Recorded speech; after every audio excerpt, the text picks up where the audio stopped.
My name is Michael Trethewey. I'm the floor manager at Politics and Prose. Today I got two things for you. The first one from Lord of the Rings, Fellowship of the Ring by J.R.R. Tolkien. I'm going to be reading the poem All That Is Gold Does Not Glitter.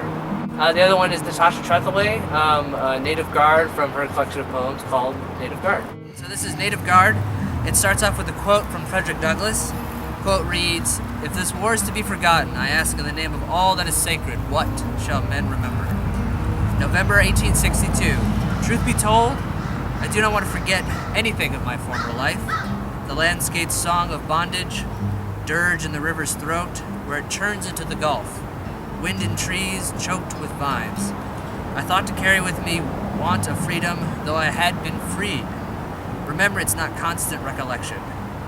Yes, I was born a slave at harvest time in the parish of Ascension.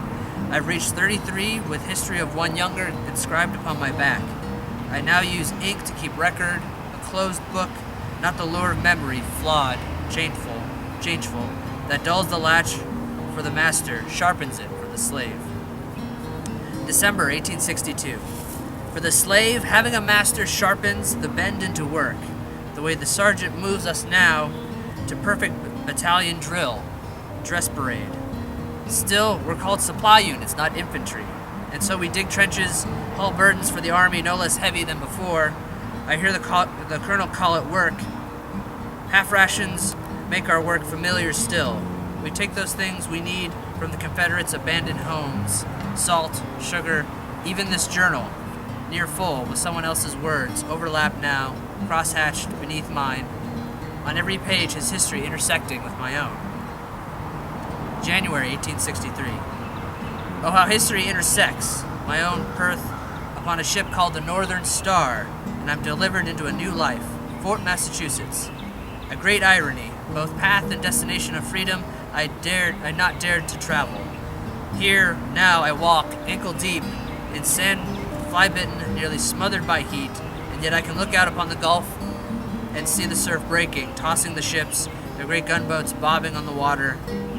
And are we not the same, slaves in the hands of the master, destiny?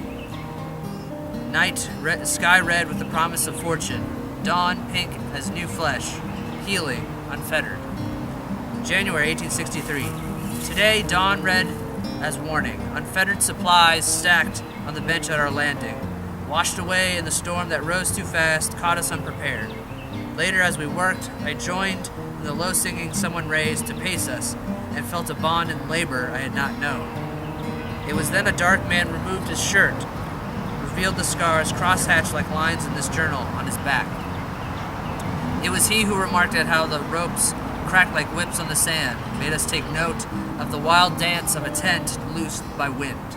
We watched and learned. Like any shrewd master, we know now to tie down what we will keep. February 1863. We know it is our duty now to keep white men as prisoners, rebel soldiers, would-be masters. We're all bondsmen here, each to the other. Freedom has gotten them captivity. For us, a conscription we have chosen, jailers to those who still would have us slaves. They are cautious, dreading the sight of us. Some neither read nor write, and are laid too low and have few words to send, but those I give them. Still, they are wary of a Negro writing, taking down letters. X binds them to a page, a mute symbol like the cross on a grave. I suspect they fear I'll listen, put something else down in ink. March 1863. I listen, put down in ink what I know. They labor to say between silences, too big for words. Worry for beloveds. My dearest, how are you getting along? What has become of their small plots of land? Did you harvest enough food to put by? They long for the comfort of their former lives. I see you as you were, waving goodbye. Some send photographs, a likeness in case the body can't remember. Others dictate harsh facts of this war. The hot air carries a stench of limbs, rotten in the bone pit. Flies swarm, a black cloud. We hunger, grow weak. When men die, we eat their share of hardtack. April 1863. When men die, we eat their share of hardtack, trying not to recall their hollow sockets, their worm stitch of their cheeks. Today we buried the last of our dead from Pascagoula, and those who died retreating to our ship. White sailors in blue firing upon us as if we were the enemy. I thought the fighting over, then watched a man fall beside me, knees first as in a prayer, then another, his arm outstretched as if borne upon the cross. Smoke that rose from each gun seemed a soul departing. The colonel said, "An unfortunate incident," said, "their names shall deck the pages of history." June 1863. Some names shall deck the page of history as it is written on stone. Some will not. Yesterday word came of colored troops dead on the battlefield at Port Hudson.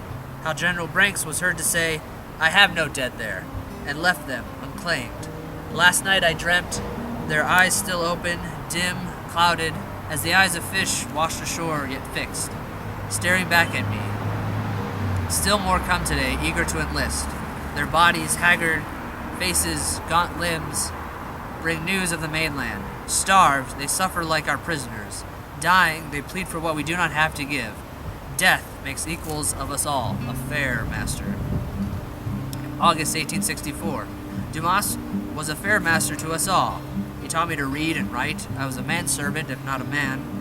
At my work, I studied natural things, all manner of plants, birds I draw now in my book, wren, willet, egret, loon, tending the gardens. I thought only to study live things, thought never to know so much about death.